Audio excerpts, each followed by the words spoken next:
Now, with the first half of the decade drawing to an end, now is the time to reflect on the best games over the last 5 years. Now, during that period, the gaming industry has provided hundreds of magnificent titles, and as a result, it was pretty challenging to decide which are the absolute top tier. But don't worry, because we're here to solve that, because we've clearly picked the best 10 with no arguments whatsoever. Oh, was that? You want to leave your own top 10 down in the comments? Yeah, I guess we can do that too. But for now, let's focus on What Culture's picks. As I'm Jules, this is WhatCulture.com, and these are the 10 best video games of the decade so far. Number 10, Hades. In Supergiant Games' dungeon crawler, Prince of the Underworld Big Zag over here has vowed to escape his home and reunite with his mother. Now, Z is sure to die many times on his travels, since he has to go through literal hell to find his mommy. Though this sort of gameplay should be repetitive, it is quite the opposite. The combat is fierce, creative, and adaptable, so players won't mind battling hydras, demons, furies, and evil pots umpteen times. Each playthrough offers randomized upgrades that allow you to vary Zag's combat style and abilities significantly, so it rarely feels tedious. Also, having our hero die over and over isn't actually annoying. In fact, it's arguably the best part of Hades. Dialogue from the Underworld's denizens is unlocked every time the Defiant Prince perishes, which expands the lore and develops his relationship with every character. Since Zag's deaths can open up new weapons, areas, purchasable items, and upgrades, players may deliberately die solely to get their hands on more goodies. Hades may boast magnificent gameplay, beautiful music, and top-of-the-line voice acting, but watching your bond grow with the ensemble definitely leaves the largest impression. Number 9, Alan Wake 2. Even the biggest Alan Wake fans were pretty dubious about a rumoured sequel seeing the light of day. When it was finally greenlit, there was still skepticism about whether it could measure up to the first one, but luckily, naysayers were wrong on both accounts. Remedy's Alan Wake had an amazing ability to weave a Lovecraftian saga with metaphysical elements while still feeling relatable. Alan Wake 2 achieves this feat with more finesse, having the gameplay split in two, with one half following an FBI agent in our reality and the other half centering around Wake trapped inside an eldritch dimension. Dividing the game in two parts creates a fascinating tonal shift, since it feels like you're involved in a gritty detective drama in one chapter before being abruptly dumped inside an otherworldly reality populated by indescribable horrors. Although this juxtaposition could be jarring, the two halves complement each other, especially since the player chooses when to swap from one to another in between each chapter. Even though the mind-bending puzzles are wonderfully imaginative in their own right, each of them stands out since they are so effortlessly tied into the narrative. Completing each section is extra enjoyable since it gives you a greater understanding of Wake's predicament and his reality-altering powers. Alan Wake 2 exceeds all expectations, which makes it all the more crushing to learn that it actually underperformed in the sales department. Boo! Number 8, Final Fantasy VII Remake. Final Fantasy VII has been touted as the series' crown jewel since its release. For this reason, it was no surprise to see Square spare no expense with Final Fantasy VII's Remake, which is now the first installment of its own trilogy. Graphics have never been better, which is a huge achievement considering the franchise's reputation, and combat utilizes more action-oriented mechanics mixed in with the materia system and the turn-based ethos of the original, which pleases old fans and new alike. Granted, the reboot only follows the first act of the 1997 version, but nobody would accuse Final Fantasy VII's Remake of lacking in content. Everything from Final Fantasy VII has been fleshed out, adding nuance to every character, environment, interaction, boss battle, conflict, and cutscene. Also, the decision to keep the plot entirely in Midgar boasts a tighter and more personal story overall. However, there's one aspect that stood out about this reimagining. Rather than mimicking the previous game's story beats, Remake offers a new perspective while still maintaining the soul of the original old-school version. This decision has proved definitely divisive, but it is an ingenious way to make everything about Final Fantasy VII feel fresh and new, especially as the trilogy plays out. Number 7, Black Myth Wukong. For 400 years, Journey to the West has remained the most celebrated story in China and among the most culturally influential tale, and say it with me kids, of all time! Though the classic novel has been adapted into many mediums, none have nailed it better than Black Myth Wukong. Despite only working with mobile titles up until this point, Game Science delivered a title that is one for the ages.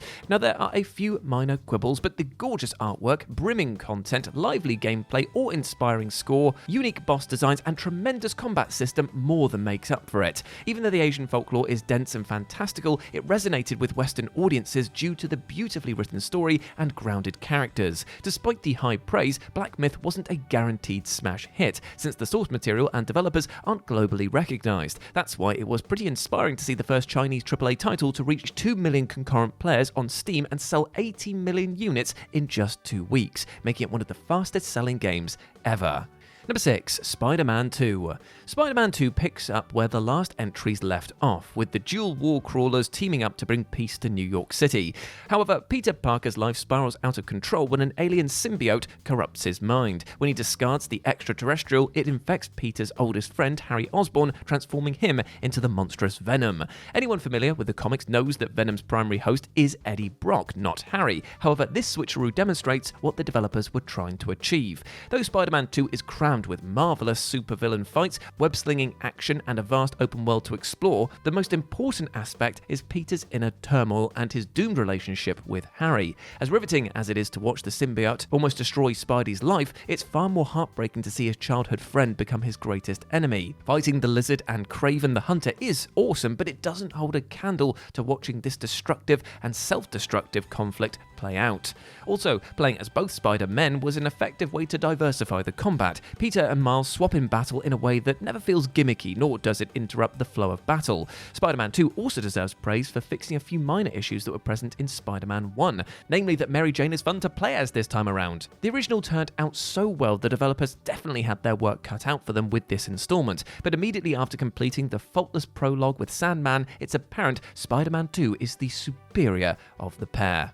Number 5, Ghost of Tsushima. In Sucker Punch's Samurai Sandbox, players take control of a Japanese warrior called Jin Sakai, who must defend his nation during a Mongol invasion. The art direction and presentation is second to none, to the point where it feels like you're watching one of Akira Kurosawa's finest works. Ghost of Tsushima luckily avoids the pitfall of open-world genres such as grinding and repetitive combat. Thanks to consultations from film expert David Ishimura, every strike, dodge, and parry has a sublime layer of authenticity. The characterization, the dialogue, and performances are so astounding that players will be incentivized to complete all the side quests, not just for the extra goodies, but to understand Jin's conflicts, his motivations, and his relationships. Another aspect worth praising is the subtle progress indicators. Rather than relying on glaring arrows or cramming the map with flashing icons, songbirds and the wind itself directs Jin to his next destination. Not only is this a clever technique to stop Jin from straying off course, it also allows players to remain immersed in the gameplay. Now, there wasn't much hype surrounding Ghost of Tsushima prior to its release, but that didn't stop it from blowing the competition completely out of the water. Number 4, The Legend of Zelda: Tears of the Kingdom. After Breath of the Wild's unprecedented success, Nintendo got to work on DLC, but after the developers realized that they had enough ideas for a whole new game, they decided to make it a direct sequel. Due to insurmountable hype, it didn't seem likely for the next entry to invoke that same awe as its predecessor, and yet, Tears of the Kingdom surpassed the previous Legend of Zelda in many ways. Now that Link can take to the sky and venture into subterranean lairs, the scale became twice that of Breath of the Wild. Although the previous game was extremely open-ended, Tears boasted more freedom, since the new abilities allowed our Hylian hero multiple ways to complete shrines, solve puzzles, and defeat enemies. These powers made Link feel like a god, since he could use them to control time, teleport upward in seconds, or create complex contraptions in an instant. Ultra Hand is probably the most entertaining mechanic, since it allows Link to forge almost anything, including bridges, ladders, laser-shooting robots, and colossal death traps. With a greater range of side quests, more balanced shrines, sensational bosses, a bigger challenge, and more to do overall, there's no question that Tears of the Kingdom knocked it out of the park. Number 3, Baldur's Gate 3. Games like Skull and Bones and Concord spent an eternity in development, with the end result having little to show for it. However, Baldur's Gate 3 went in the opposite direction. Despite having a 6-year development cycle, it feels like Larian Interactive were working on the long-awaited follow-up for twice that length, since it is just overflowing with content. The breathtaking threequel reinvents the classic mechanics while still feeling ingrained in what made the previous installments figuratively and literally magic. Despite the game's complexities and the implementation of the elaborate Dungeons & Dragons rule set, BG3 is accessible to people unfamiliar with the tabletop IP. You have a great understanding of each main character thanks to the flawless facial animations, voice acting, and script, making it easy to get invested in their stories individually and collectively. The vast array of side quests never feels excessive since each were designed with meticulous care. Many of these subplots actually turn out to be directly relevant to the overarching story, compelling players to explore and take part in as many side quests as possible, not just for every equipment or XP bonus, but to appreciate the subtler aspects of the epic narrative. Though the promos for Baldur's Gate 3 looked impressive, nobody was truly ready for this game. Larian Interactive's magnum opus isn't just the new benchmark for the series, but for RPGs, D&D titles, and pretty much gaming as a whole. Number 2, God of War Ragnarok. 2018's God of War took a heavy departure from the ancient Greek hack-and-slash formula, focusing instead on the Nordic pantheon of gods. It also humanized Kratos, making his relationship with his son integral to the gameplay as well as the plot. And, to be fair, it was a bold move, but it worked out since the God of War reboot received near universal acclaim. And then God of War Ragnarok did it all over again, but to arguably an even higher degree. Combat was more well-rounded, incorporating elements from the last installment of the classic games. The use of the shield and parrying mechanics required more precision in battle, letting you savor every victory. Despite all the deities' unfathomable power, they're remarkably relatable thanks to the poignant performances and phenomenal writing. There are many returning locations, but it doesn't feel like an asset flip, since players can see how these locations have been infected by the actions from the last game's climax. This alteration also changes how Kratos travels, since the Lake of Nine has been left frozen, forcing the bearded demigod to navigate across the realms via sleigh rather than a boat. Little touches like this are appreciated as it stops Ragnarok feeling like a copy of the last game. Although 2018's God of War plot was incredible, much of the time was spent on the setup due to the new setting. Fortunately, Ragnarok wastes no time narratively since it builds upon those foundations. It also expands the world building, devises more through conflicts, especially with Thor, and ties up many loose ends, creating an overall more enrapturing story. And number 1, Elden Ring.